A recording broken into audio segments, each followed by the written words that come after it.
All right, excited to show you guys what we did with our front entryway, changing an old, dilapidated house number sign and putting in a wall. This is what we purchased when we got the home. Old light there. I don't even know if you can see. If you zoom in, there's a little sign by the light. There is a different angle with my son looking down the hill, our entryway. Just yeah, not the best.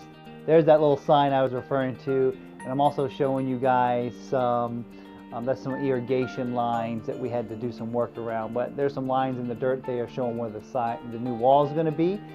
There, when we removed the dirt, we found the main water line. This had been replaced in the past. There's actually PEX in that pipe right there.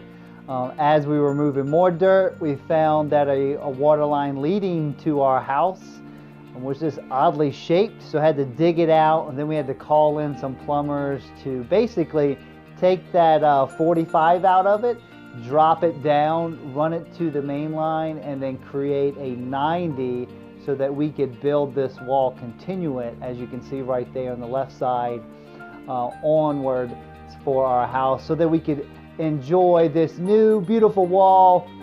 Thought I was going to reuse the light stand there, or the light post, but ended up deciding against it due to some electrical issues, so removed it. But here, have a great wall, but the house number sign definitely didn't reflect the expectation for my house. So did some Pinterest searching and decided to go with a pretty laborious task of making a house number sign out of nails.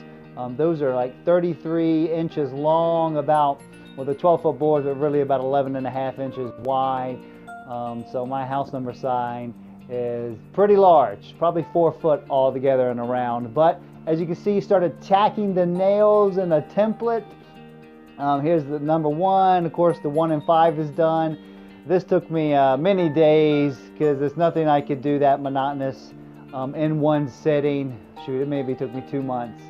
Here's a different angle. Sorry I didn't have any of the posts, but if you can see back there in the distance a little bit, I had driven down some cross-arm posts and cemented them. Me and my buddy Jesse had staked those in.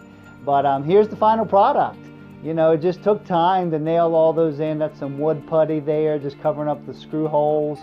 But now you can see a big old sign on top of the hill, and we're glad we now have this, because looking back at what was there, unfortunately didn't match the vision we had for our house. But totally worth it. Glad it's done. Hope you guys enjoyed.